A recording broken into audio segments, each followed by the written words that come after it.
उत्तराखंड के मानसून की बारिश की खबरों से, तो उत्तराखंड में इन दिनों मानसून की बारिश मुसीबत बनी हुई है। उत्तरकाशी में मानसून ने आम आदमी की मुश्किल बढ़ा दी है।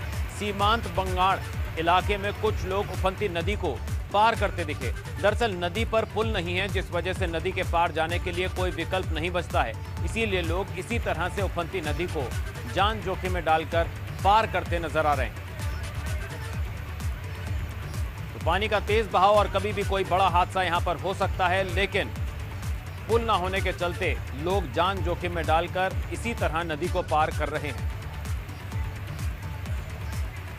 मॉनसून सीजन में पानी का बहाव तेज हो जाता है, जल स्तर बढ़ जाता है और ऐसे में पुल ना होने से स्थानीय लोगों को मुश्किलों का सामना करना पड़ता है। किस तरह से लोग नदी पार कर रहे हैं जो बनती हुई है और तेज लहरें हैं, कभी भी कोई हादसे का शिकार हो सकता है, लेकिन लोग जान जोखिम में डालकर किस तरह से नदी पार कर रहे हैं उसकी तस्वीरें उत्तरकाशी से सामने आई।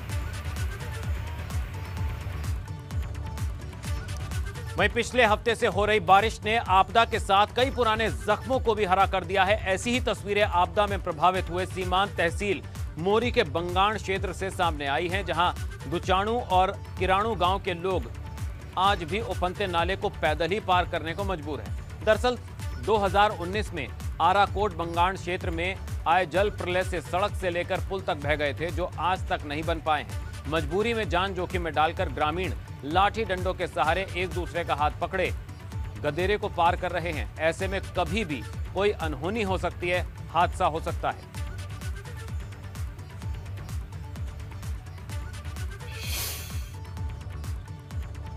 वहीं खबर है जोशीमठ में 13 घंटे के बाद हाईवे बद्रीनाथ हाईवे खुल गया है।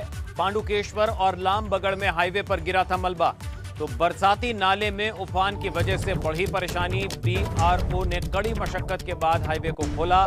चीन सीमा के लिए वाहनों की आवाजाही शुरू हो गई है। तो 13 घंटे के बाद बद्रीनाथ हाईवे खुल गया है। जोशीमठ से बड़ी खबर, पांडुकेश्वर और लामबगड़ में हाईवे पर गिरा था यह मलबा, तो बरसाती नाले में उफान की वजह से परेशानी और बढ़ गई। बीआरओ ने कड़ी मशक्कत के बाद इस हाईवे को खोला। चीन सीमा के लिए वाहनों की आवाजाही शुरू हो गई। खबरों में बढ़ेंगे आगे। चीन सीमा के लिए वाहनों की आवाजाही शुरू हो गई है। वहीं बड़कोट में पुरोला क्षेत्र के प्रवेश द्वार पर पेट्रोल पंप के पास एक खड़ी कार के ऊपर पेड़ गिरने से वाहन क्षतिग्रस्त हो गया। गनीमत रही वाहन के अंदर कोई सवार नहीं था। घटना सुबह के वक्त की है, जब एक कार सड़क के किनारे खड़ी थी और अचानक ऊपर वाली साइड से एक पेड़ अचानक आकर कार के ऊपर गिर गया, जिसके बाद कार की क्या दशा हुई तस्वीरें देख सकते हैं। गनीमत रही कि कार के अंदर कोई सवार नहीं था। उधर टिहरी में भी बारिश की वजह से आम आदमी की मुश्किलें बढ़ गई हैं। छतियारा, खबाड़ा और चमियाला बूढ़ा केदार मार्ग मलबा गिरने से बाधित है, जिस वजह से बूढ़ा केदार और बांसर पट्टी में 30 से ज्यादा गांव का संपर्क तहसील मुख्यालय से कटा हुआ है। भूस्खलन की वजह से सड़क पर कई जगह बड़े बोल्डर आ गए हैं, जिन्हें हटाने का काम शुरू किया जा रहा है। सीएम पुष्कर सिंह धामी ने देहरादून के परेड ग्राउंड में निर्माणाधीन बहुउद्देशीय क्रीड़ा भवन के निर्माण कार्य का औचक निरीक्षण किया, जिसके बाद सीएम नाराज हो गए। सीएम धामी ने खराब गुणवत्ता पर डीएम को जांच के निर्देश दिए। औचक निरीक्षण में निर्माण में मिली कमियों पर डीएम को जांच के निर्देश दिए गए हैं। सीएम पुष्कर सिंह धामी ने कहा कि गुणवत्ता में किसी प्रकार की लापरवाही बर्दाश्त नहीं की जाएगी। भवन में दरार और सीलन की समस्या को देखते हुए मुख्यमंत्री नाराज हुए और जिलाधिकारी को जांच के निर्देश दिए हैं।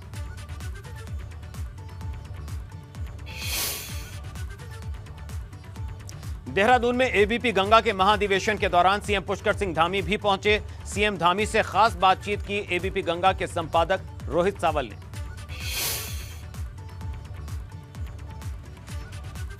सबको एक शिकायत, और मुझे भी ये शिकायत है, जब से आप मुख्यमंत्री बने आपने बहुत कम बोलना शुरू कर दिया है। तो सब मतलब ये क्या, ये तो ज्यादती हम लोगों के साथ, बताइए। नहीं, ऐसी कोई बात नहीं है। देखिए नहीं, कोई बात तो है। मैं चाहता हूँ आज आप बताइए उस बात को। ऐसा कुछ नहीं है। मैं देखिए तेज तर्रार और काम करने पर मैं विश्वास करता हूँ, और मैंने पहले दिन से, जिस दिन से मुझे मुख्य सेवक के रूप में काम करने का अवसर मेरी पार्टी ने दिया है, उस दिन से मैंने एक अपने लिए ध्येय वाक्य अपने ऊपर उतारा है कि बोलना कम है, बातें कम करनी है और काम ज्यादा करना है। 26 दिनों में हमने कभी भी इस ओर ध्यान नहीं दिया कि वक्त ज्यादा है कि वक्त कम है। हमने केवल एक बात पर ध्यान दिया है कि हम क्वालिटी ऑफ टाइम देंगे, क्वालिटी ऑफ वर्क देंगे। और इतने दिनों में हमने लगभग 26 दिनों में हमने 50 से भी ज्यादा फैसले कर दिए हैं और आने वाले समय में ये सब आपको दिखाई देगा। अगर कांग्रेस की बात करें, कितनी बड़ी चुनौती आप कांग्रेस को मान रहे हैं? क्योंकि अभी आपसे पहले हरीश रावत साहब भी आए थे यहां पर, इस मंच पर वो बैठे थे और मैंने उनसे सवाल भी किया। मैंने कहा कि युवा मुख्यमंत्री किस तरह से देखते हैं, तो उन्होंने कहा कि मैं 25 साल के धावक के साथ भी दौड़ सकता हूं, मैं भी युवा हूं, भले उम्र बड़ी हो गई है लेकिन मैं युवा हूं। मैं भी, मैं कांग्रेस के बारे में इतना ही कह सकता हूं कि कांग्रेस पार्टी ने जो अभी अपना चुनाव को लेकर ढांचा बनाया, तो आपको लगता नहीं कि कांग्रेस के लिए मैं कितनी बड़ी चुनौती हूं या हमारी पार्टी कितनी बड़ी चुनौती है उत्तराखंड के अंदर? जी, तो आपका कहना है जी उन्होंने कार्यकारी अध्यक्ष बनाया ये, और ये जो तमाम जो संगठनात्मक ढांचा है, ये आपको कांग्रेस की कमजोरी आपको दिख रही है? देखिए, ऐसा है कि वो क्या सोच रहे हैं तो वही बता सकते हैं, लेकिन जो सामने दिखाई दे रहा है, प्रत्यक्षम किम प्रमाणम, जी, जो प्रत्यक्ष रूप से हमको दिखाई दे रहा है वो हमारे सामने है कि उनकी जिस प्रकार से टीम बनी है, जंबो जेट जिस प्रकार से बना है, पूरा पता नहीं कितने सारे जो है उन्होंने पदाधिकारी नए नए बना दिए हैं। पुष्कर सिंह धामी के मुख्यमंत्री बनने से एक आम पहाड़ी के जीवन में परिवर्तन होगा? देखिए, अगर आपने जो सब अपने बारे में लिखते हैं कि लास्ट में जब अपना कोई बायोडाटा बनाते हैं या अपना उद्देश्य बनाते हैं, तो मैंने उसमें लिखा है कि हर उत्तराखंडी के जीवन में उसके चेहरे पर मुस्कान लाना, उसको कोई शासन सत्ता के पास पहुंचाकर उसको कोई लाभ पहुंचाना। सरकार नहीं, ये साझीदार के रूप में काम करेगी। ये कुछ चीजें हमने अपने जीवन में उतारी हैं, उसको ही हम आगे बढ़ाएंगे। और हमारा उद्देश्य है कि उत्तराखंड के जो एक एक जनगण मन है जी, उनके लिए मैं कुछ कर पाऊं तो मैं अपने आप को धन्य समझूंगा। जब से उत्तराखंड बना, कुछ शाश्वत मुद्दे यहाँ के गैरसैंण की जो राजधानी वाली बात है और ये तमाम चीजें हैं, क्या ये कभी हकीकत में भी तब्दील होंगी? नहीं, देखिए, बहुत वहाँ पर अभी बहुत सारी योजनाएं, अभी मैंने जब से कार्यभार संभाला, बहुत सारी योजनाओं को कम से कम 300-400 करोड़ की योजनाओं को वहाँ स्वीकृति दी है।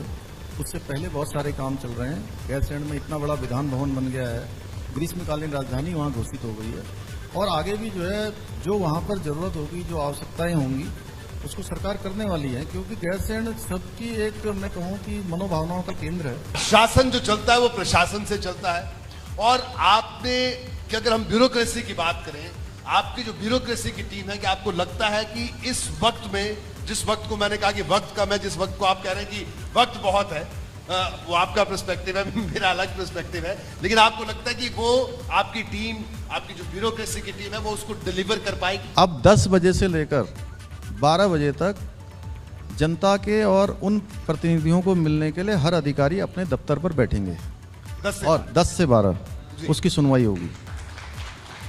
तो उत्तराखंड के युवा मुख्यमंत्री बहुत पुष्कर धन्यवाद। सिंह धामी हमारे साथ मौजूद थे, जिनका साफ तौर पर कहना है कि 2022 को वो चुनौती नहीं अवसर के तौर पर देखते हैं, और उन्होंने कहा कि बातें कम काम ज्यादा, यही उनका ध्येय वाक्य है।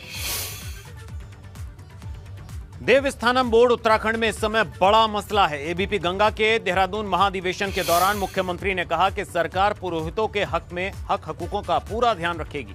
धर्मशालाओं से छेड़ना बंद करो, बंद करो, बंद करो। तीर्थ पुरोहितों की यहाँ के पूरे हमारे, चाहे वो पर्यटन हो चाहे तीर्थाटन हो, उनसे जुड़ा हुआ बहुत बड़ा विषय है।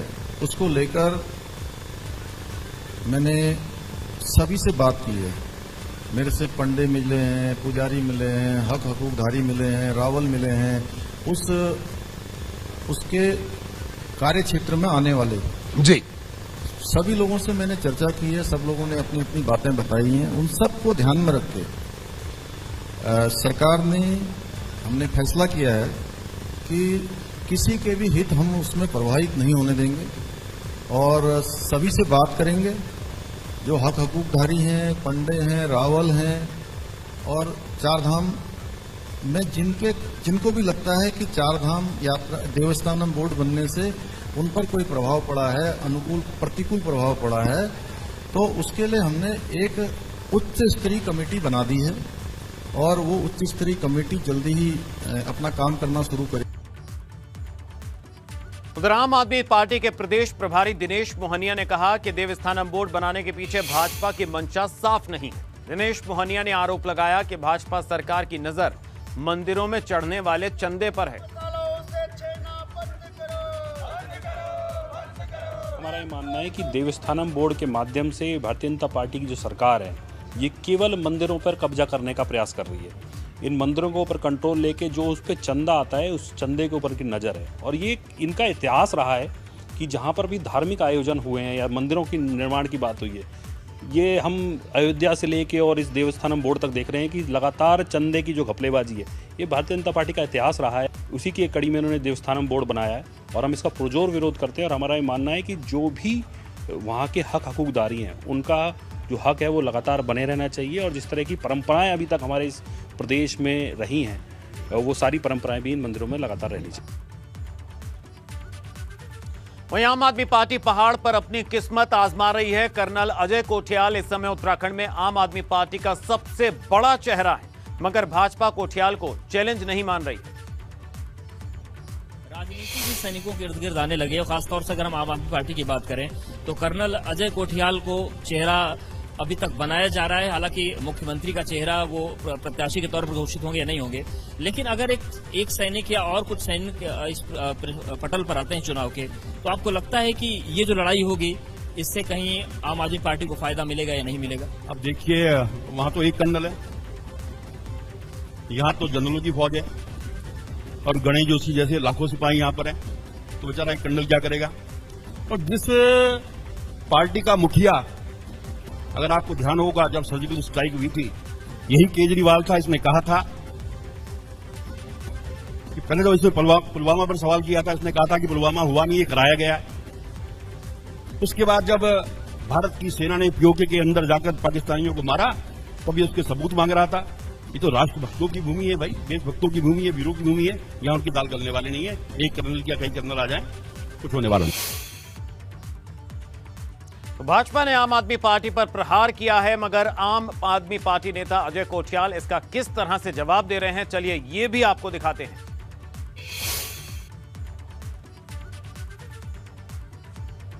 300 यूनिट बिजली का मामला ही गूंज रहा है और जो पोस्टर्स भी मैंने देखे अरविंद जी के साथ, उसमें भी 300 यूनिट बिजली लिखी। तो क्या केवल बिजली पर ही चुनाव लड़ेंगे, फ्री बिजली पर, बाकी कोई विजन नहीं है? सारे के सारे जो हम मुद्दे जो बना रहे हैं, अगर हम एक दिन में बोल दें कि बिजली भी है, पानी भी है, हेल्थ भी है, एजुकेशन भी है, रोजगार भी है, तो पता है हम ना एक खिचड़ी पका रहे हैं और बगैर टेस्ट की खिचड़ी। अभी हम बिजली के बारे में बात कर रहे हैं, कुछ दिनों में जब हम सबको समझा देंगे कि बिजली कैसे अवेलेबल करी जाएगी, उसके बाद में हम अगले एसेंशियल मुद्दों पे आएंगे। बिजली की जो बात है, जैसे आप ही अभी कह रहे हैं, पता है मैं ना टिहरी गढ़वाल का रहने वाला हूँ। मेरे पिताजी नरेंद्र सिंह नेगी जी के गाने पे टिहरी डूब क्षेत्र में जो उन्होंने गाया है, उनके ना आंखों से आंसू टपकते हैं। 82 साल के हैं, एक फौजी भी रहे हैं, पैरामिलिट्री फोर्स में भी रहे हैं। लोगों ने पूरा का पूरा कुर्बानी दे दी, इतने सारे गांव विस्थापित हो गए वहां से, उस जगह से बिजली बनती है, वो हमारी अधिकार है, उसको हम बिजली दे नहीं रहे हैं, हम अपने अधिकार को छीनने का तरीका बता रहे हैं। तो प्रदेश कांग्रेस संगठन में अभी अभी बदलाव हुआ है। एक तरफ नेता प्रतिपक्ष बदल गया है, तो वहीं नए हाथों में संगठन की कमान सौंपी गई है और इसी पर पूर्व सीएम हरीश रावत से एबीपी गंगा के देहरादून महाधिवेशन में बातचीत की एबीपी गंगा के संपादक रोहित सावल ने। कि पंजाब की पंचायत तो आपने सुलझा दी, लेकिन उत्तराखंड कांग्रेस का प्रदेश अध्यक्ष और उत्तराखंड में नेता प्रतिपक्ष कौन बनेगा, ये पंचायत तो दिल्ली में 15 दिन तक चली। देखिए, जब आप मानवीय संबंधों के मामले को सुलझाते हैं तो समय लगता है जी। लेकिन अनंतो गत्वा मामला सुलझा ना जी। अनंतो गत्वा एक निर्णय हुआ जिसको सबने स्वीकार किया और आपने देखा होगा जब नए अध्यक्ष आए तो ऐसा लगा कि सारा उत्तराखंड उमड़ घुमड़ करके उनके स्वागत के लिए एयरपोर्ट पर पहुंच गया जी। 2.5 घंटा एयरपोर्ट से बाहर निकलने में लगा और बल्कि डोईवाला पहुंचने तक 3.5 घंटे के करीब लग गया। तो ये जो जोश था, ये इसी का परिणाम था कि कांग्रेस जिन्होंने महसूस किया कि हमारे नेतागण अनंतो गत्वा एक साथ आए और एक फैसला हुआ। ठीक है, आपने कहा कि प्रदेश अध्यक्ष आपने चुन लिया, नेता प्रतिपक्ष आप लोगों ने बना दिया। मैं दावे के साथ कह सकता हूं, पूरे दावे के साथ, जितने लोग यहां पर बैठे हैं इस हॉल में, या जितने लोग इस वक्त एबीपी गंगा पूरे देश भर में देख रहे हैं, उत्तराखंड में देख रहे हैं, सबके जहन में एक सवाल है। चलिए, प्रदेश अध्यक्ष, नेता प्रतिपक्ष तो हो गया, लेकिन कांग्रेस का चेहरा कौन होगा चुनाव में? और इस सवाल का जवाब हमें भी चाहिए। बतौर पत्रकार मैं आपसे सवाल पूछूंगा और लगातार पूछता रहूंगा जब तक चेहरा नहीं आएगा। देखिए, लोकतंत्र में दुल्हन वही जो पिया मन भावे। उत्तराखंड बोर्ड का 10वीं और 12वीं का रिजल्ट घोषित कर दिया गया है और इस बार हाई स्कूल में 99.09% रिजल्ट रहा। इसमें छात्रों का उत्तीर्ण प्रतिशत 99.30 और छात्राओं का 98.86% रहा, जबकि इंटर में 99.56% रिजल्ट रहा, जिसमें 99.40% छात्र और 99.71 छात्राएं पास हुए। तो हाई स्कूल में जहां छात्र छात्राओं से आगे रहे, वहीं इंटरमीडिएट में छात्राएं छात्रों से आगे रही।